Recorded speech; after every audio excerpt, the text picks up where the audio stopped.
Você sabe o que é a apneia obstrutiva do sono?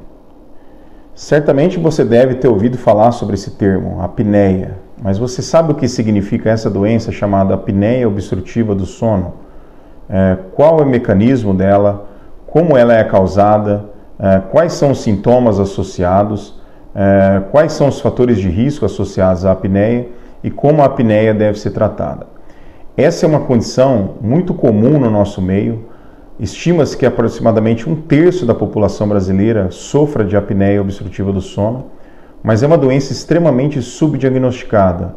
É uma doença que muita gente convive com ela sem ao menos saber que ela existe e muito menos sabe, né, que essa condição pode ser tratada e que o tratamento traz resultados muito significativos na melhora da qualidade de vida. Então vamos tentar entender um pouquinho o que é essa tal apneia obstrutiva do sono. Claramente aqui a gente está vendo a diferença entre uma respiração normal e uma respiração de um paciente com apneia obstrutiva.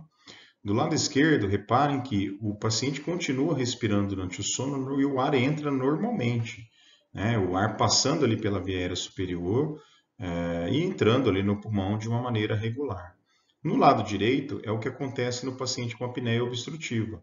Esse paciente tem uma pausa respiratória. Por quê? Porque o ar, por alguma razão, né, seja por um aumento da gordura ali na região cervical, seja por um aumento da língua, ou seja por o queixo um pouco mais retraído, o ar não penetra, o ar não entra e o paciente simplesmente para de respirar durante o sono. É isso que acontece na apneia obstrutiva, né? Então, ali onde eu estou apontando a seta ali, a gente vê simplesmente uma obstrução ao fluxo de ar durante a respiração normal do sono. Tá? Então, o que a apneia obstrutiva do sono vai levar? Vai levar a uma interrupção do fluxo de ar na respiração. Essa interrupção do fluxo de ar leva à chamada apneia, que a apneia é a pausa respiratória. O paciente, quando ele entra em apneia, ele para de respirar até o momento que o organismo dele vai despertar para ele tentar respirar de novo. Então, o paciente com apneia ele sofre de despertares frequentes.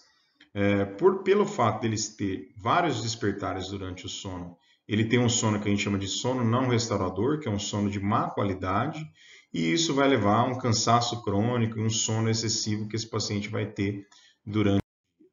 Quais são os sintomas mais comuns da apneia do sono? Basicamente são roncos noturnos, é muito comum que isso é causado pela vibração do ar, quando ele tenta passar ali, principalmente pela região ali da faringe, né? Então ele leva um ronco, um som de ronco, né? Porque o ar passa com uma certa dificuldade. Você tem o sono que a gente chama de sono não restaurador.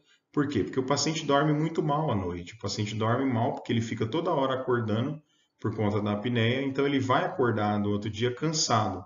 É o chamado sono não restaurador.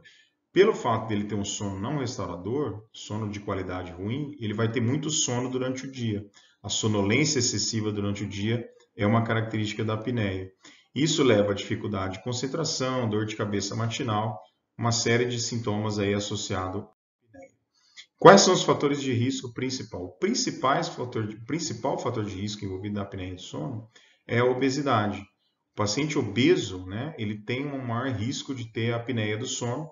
Exatamente por quê? Porque ele tem um aumento da circunferência do pescoço, ele tem maior quantidade de gordura ali na região do pescoço, e quando ele deita, existe um relaxamento dessa musculatura que interrompe o fluxo de ar, conforme a gente mostrou na apresentação, no slide anterior. Tá? Outras condições, como micrognatia, que são aqueles pacientes que têm o queixo um pouco mais retraído, pacientes que têm hipertrofia de amígdala e têm um aumento da língua, condição que a gente chama de macroglossia, também são pacientes que podem ter apneia do sono, mesmo em casos de não obesidade. Né? E como tratar a apneia obstrutiva? Né? Então, se o paciente é obeso, é fundamental que ele perca peso. Né? A perda de peso é mandatória no paciente que tem apneia obstrutiva do sono e obesidade associada. Então, o paciente precisa perder peso para melhorar a sua condição da apneia. O uso do CPAP é o tratamento padrão ouro, que é esse que a gente está vendo na apresentação, que eu vou mostrar para vocês qual é o papel que o CPAP faz no tratamento da apneia. Basicamente, é um aparelho ligado a uma máscara que fica conectada ao nariz ou ao nariz à boca. que jogam fluxo de ar para dentro do pulmão, evitando que a via aérea colabe e o ar continue passando normalmente. Existem outros tratamentos, como aparelho de avanço mandibular, correção cirúrgica, mas isso são para casos absolutamente específicos, né? Então é preciso que você avalie com o seu médico qual é a sua condição. E também recomenda-se evitar o uso de álcool e medicação sedativa em excesso, por quê? Porque essas condições pioram o seu grau de apneia. Tá? Então, o uso de álcool excessivo, principalmente à noite, e o uso de medicação sedativa pode piorar o seu quadro de apneia. Tá? Então, aqui só uma representação do que o CPAP faz, por que o CPAP é o tratamento padrão ouro no tratamento da apneia. O CPAP ele joga um fluxo de ar para dentro da via aérea, ele vai jogar um fluxo de ar, e esse fluxo de ar vai evitar que a via aérea colabe, conforme a gente mostrou na esquematização anterior.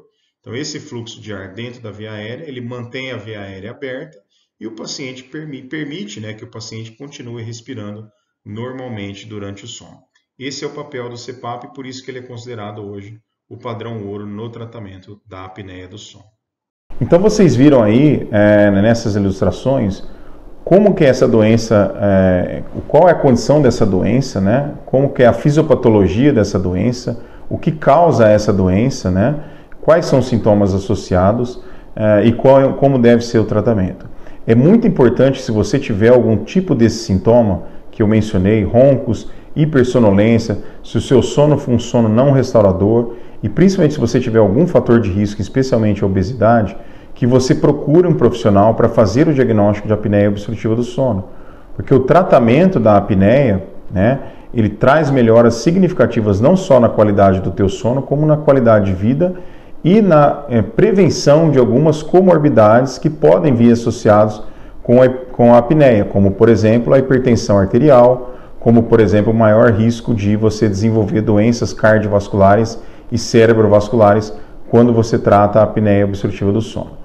Então é fundamental que, se você tiver algum desses sintomas, você procure um profissional e faça o tratamento adequado, o diagnóstico e o tratamento adequado dessa condição. Tá ok?